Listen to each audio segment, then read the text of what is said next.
Hey guys, welcome to our channel. তো তোমরা সবাই কেমন আছো? আশা করি তোমরা সবাই খুব ভালো আছো আর আমিও খুব ভালো আছি।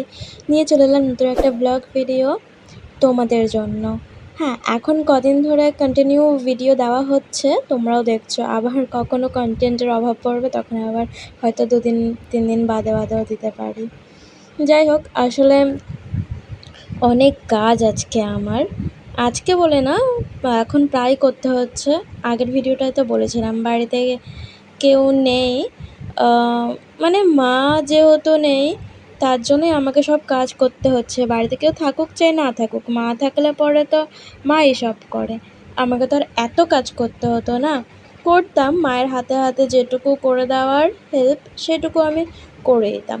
কিন্তু যে মাথায় যে একটা এরকম টেনশন রেখে যে এটার পর এটা, ওটার পর সেটা করতেই হবে, আমাকে না করলে পরে সেই কাজটা উদ্ধারই হবে না, এরকম ব্যাপারটা তো ছিল না। যাই হোক, আর এই ভিডিওটা বানানোর আরেকটা কারণ আছে। এক তো হচ্ছে কি, আমাকে ভিডিও দিতেই হতো তোমাদের জন্য। আর আমার মা তো আর জানে না যে আমি মা না থাকলে পরে কত কাজ করি। হ্যাঁ জানে এটা করতে হবে, ওকে ওটা করতে হবে, কিন্তু নিজের চোখে তো দেখে না যে যখন মা থাকে তখন দেখে সারাক্ষণই আমি ফোন নিয়ে বসে থাকি, একটাও কাজ করি না। না বললে পরে তো ফোন ছেড়ে আমি উঠি না কাজ করতে। আর মা না থাকলে পরে যে আমাকে কত কাজ করতে হয় মন দিয়ে, লক্ষ্মী মেয়ের মতন যে সব কটা কাজ তাড়াতাড়ি করে সেরে ফেলি। মাকে সেটা শুধু ফোনেই বলি যে হ্যাঁ মা, এই কাজগুলো হয়ে গেছে, সেগুলো হয়ে গেছে। মা তো আর দেখতে পায় না, তো মায়ের জন্য আরও বেশি করে ভিডিওটা বানানো। আর ঘুম থেকে উঠে কী কাজ করি ওটা আমার আগের ব্লগে দেওয়া আছে। এত বড় ভিডিওটা একবারে করলে পরে তো অনেক বড় হয়ে যাবে, তোমরাও দেখতে চাইবে না, তাই অর্ধেক অর্ধেক করে করেছি। সকালের কাজগুলোও দেখে নিও যে কত কিছু করতে হয়, বিশেষ করে মাকে বলছি। আগের ভিডিওটাতেই পেয়ে যাবে, এই ভিডিওটার আগের ভিডিও। আর যাই হোক, এত জামা কাপড় আমার জমে না রোজেরটা আমি রোজই ধুয়ে দিই, কিন্তু কালকে একটু ঘুরতে বেরিয়েছিলাম তো তার জন্য একটু বেশি জামা কাপড় জমে গেছিলো। আর কালকে ঘুরতে যাওয়ার ভিডিওটা তোমাদের দেওয়া হয়নি, কারণ আমি তেমন কোথাওই ঘুরতে যাইনি। আর যেখানে যেখানে গেছি সেই ভিডিও দেখালে পরে তোমরা ইন্টারেস্টও পেতে না, তাই আর ভিডিও করিও নি, দেওয়াও হয়নি।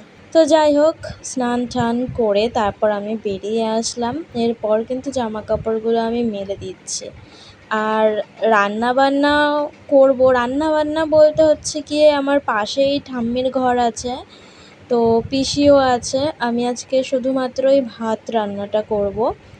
আর পিসিকে বলবো কি বলেই রাখা আছে যে আমি ভাত করব, তুমি একটু তরকারি কিছু হলে পরে দিও।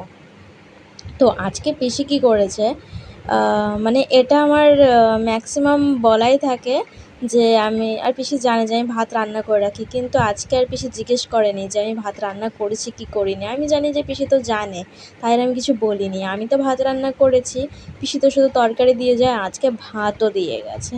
তোমাদেরকে দেখাবো। আজকে মানে কিছু ভাজাভুজি করেছিল আর ভোলা মাছ করেছিল। আমি ছোটো ভোলা মাছটা না খাই না, আর ছোটো ভোলা মাছটা করেছিল তার জন্য আমি বলেছি খাবো না, তার জন্য আমাকে শুধু ঝোল আলু দিয়েছে আর কিছু ভাজাভুজি করেছিল, ওগুলো দিয়েছে।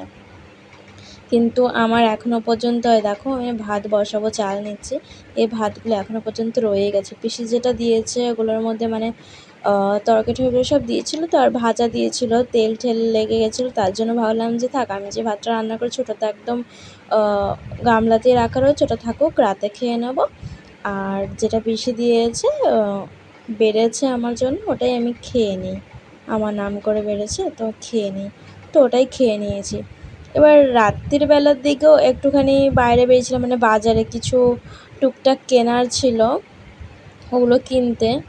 তো ফুচকা দেখে আর লোভ সামলাতে পারিনি, তো গিয়েই আমি ফুচকার দোকানে ঢুকে পড়েছি। আর ফুচকা খেয়েছি, দই ফুচকা, তারপরে চাটনি ফুচকা, টক ফুচকা, সবই খেয়েছি। আমার সবই ট্রাই করতে ইচ্ছা করছিলো, আসলে অনেক দিন খাই না। আর যখন খাই তখন পেলে পর আর ছাড়তে ইচ্ছা করে না, এরকম একটা ব্যাপার। তো ফুচকা টুচকা খেয়ে না বাড়িতে এসে পেট ভরা, আর ভাত টাত কিচ্ছুই খেতে ইচ্ছা করছে না। আমি ভাবছি এতগুলো ভাত বসালাম, কী করবো এবার। কালকে হয়তো আমাকে পান্তা ভাত খেতে হবে। যাই হোক, রাত্রিবেলা তো ওই ফুচকা খেয়েই মানে আর খিদে পাচ্ছে না। যদি আবার রাতের দিকে পায়, কিন্তু ঘুম পাচ্ছে খুব। যদি রাতের দিকে পায় খিদে, তো খিদে পেলে পরে আর ঘুম আসবে না। তখন দেখা যাক। আর আমি ভাজা টাজা দিয়ে খেয়েছি, তখনও খুব একটা খিদে পাচ্ছিল না, তাও খেয়ে নিয়েছি আমি। আর তরকারিটা আমি রেখে দিয়েছিলাম, মানে ঝোল আলু। রাত্রিবেলা যদি খিদে পায় তাহলে পরে একটা ডিম অমলেট করে ওই মাছের ঝোল আলু দিয়ে হয়ে যাবে আমার, খেয়ে নেব। তো তার জন্য অতটা চাপ নেইনি। তো দেখো আমার ফাইনালি কিন্তু ভাত হয়েও গেছে, আর ভাত গড় দেওয়াও হয়ে গেছে। আমার যেটুখানি কাজ ঘরের সেটুখানি করলাম। এই দেখো পিসি কী কী দিয়েছে খেতে। ভিডিওটা বেশি বড় করলাম না, ছোটোর মধ্যেই করলাম। তো চলো গাইজ, টাটা বাই বাই, দেখা হচ্ছে নেক্সট একটা ব্লগ ভিডিওতে।